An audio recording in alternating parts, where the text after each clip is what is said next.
Hi, I'm Linda with No Frills ASMR. I just finished making a video looking at this magazine, but I kind of thought maybe we should read these things in the back. I had to stop that video because I felt like I was going to cough. So I'm going to have this Halls, but I'll try to keep the sounds to a minimum.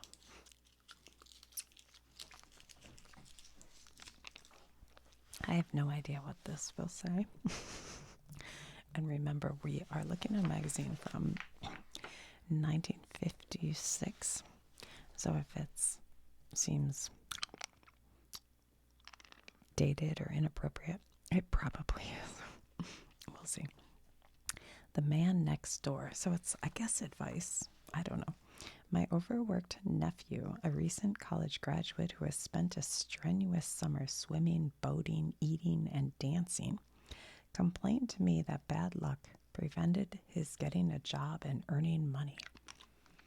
I see where this is going. And I couldn't wait to think of a forceful way to tell him what my dad once told me, that good luck is just a marriage between preparation and opportunity.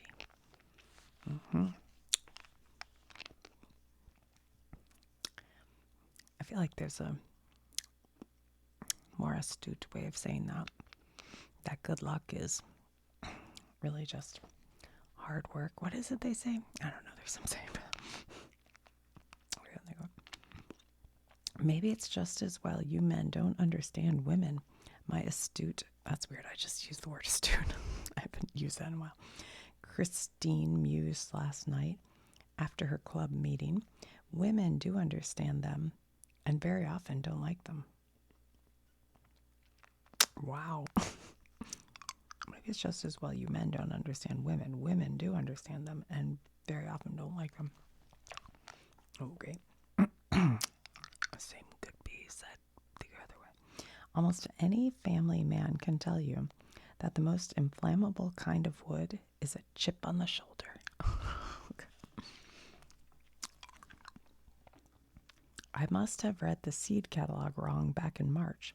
The plots I planted in April and neglected in May and June now are lush with weed blossoms or floribunda inescapability.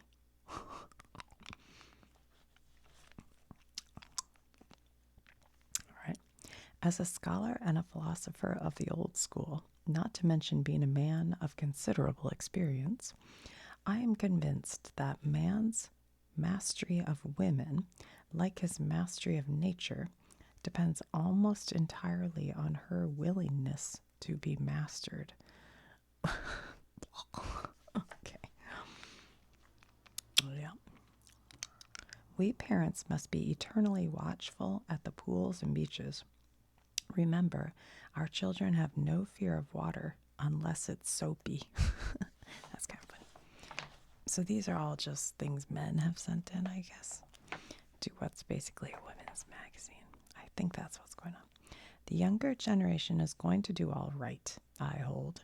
Neighbor Clark's kids were ordered by their father to get rid of the old dog they had brought home and kept for 3 weeks. He gave them until supper tonight to do it, and they met the deadline easily. They traded the dog for 2 puppies and a kitten. Yeah. Sure. Things that never happened for 800, Alex. Bill Brown's daughter Betsy is going happily back for her junior year in college with her student husband and a layette. What's a layette? I can't figure out how they'll support a baby. Oh, a layette's a baby.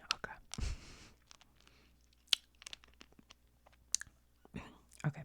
I can't figure out how they'll support a baby, Bill groused last night. I made careful study of the kids' income and expenses together last year, and my chart on them proves conclusively that they starved to death by Christmas. That's it. Okay. Much close observation convinces me that high school girls are creatures who not only subsist but seem to thrive on a regimen of hot fudge sundaes, pickles, bop records, telephone calls, and chewing gum. All right.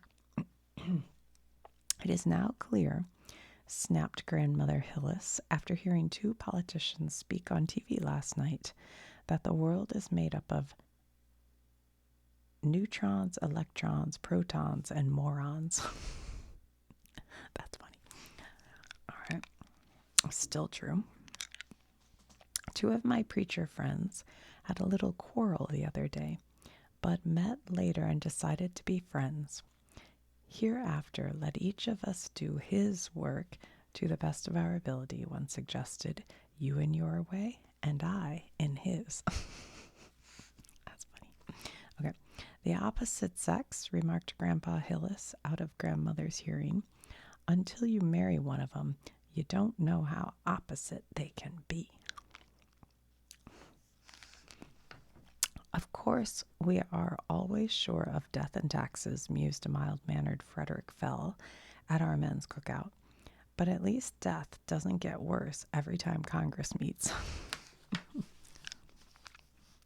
Twice now I have seen the same expression on my almost grown daughter's face. The day the principal handed her high school diploma, and the time that, insisting she had better let me back the car out of the garage for her, I splintered the door frame with the left front bumper.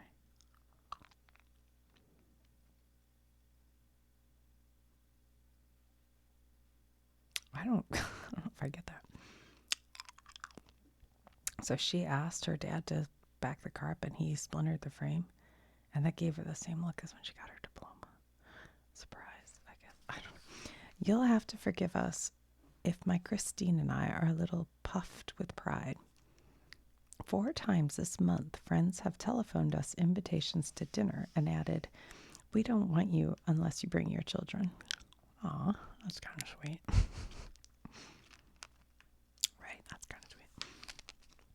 One reason America is great is that we drag our faults into the open for all to see and criticize and help correct. This is the same technique I have found is equally effective in building family success. That's interesting.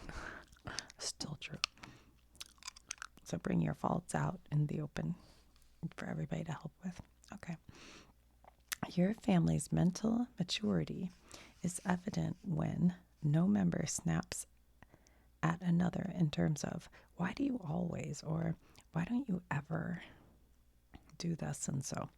Parents can listen to the pat opinions of youth without showing or even feeling a touch of sarcastic superiority.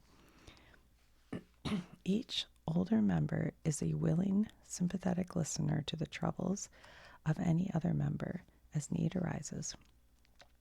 Nobody is hurt because some member forgets to say thank you or to give praise as often as might be. Children automatically share with one another and with outsiders without being too concerned about my share. Everybody believes and acts on the premise that constant happiness does not require constant entertainment. All right, that was Burton Hillis. There you go.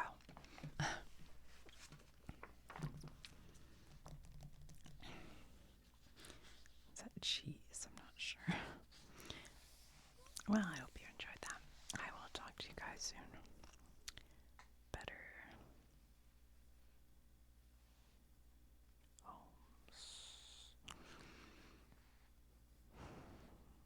and garden.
tougher.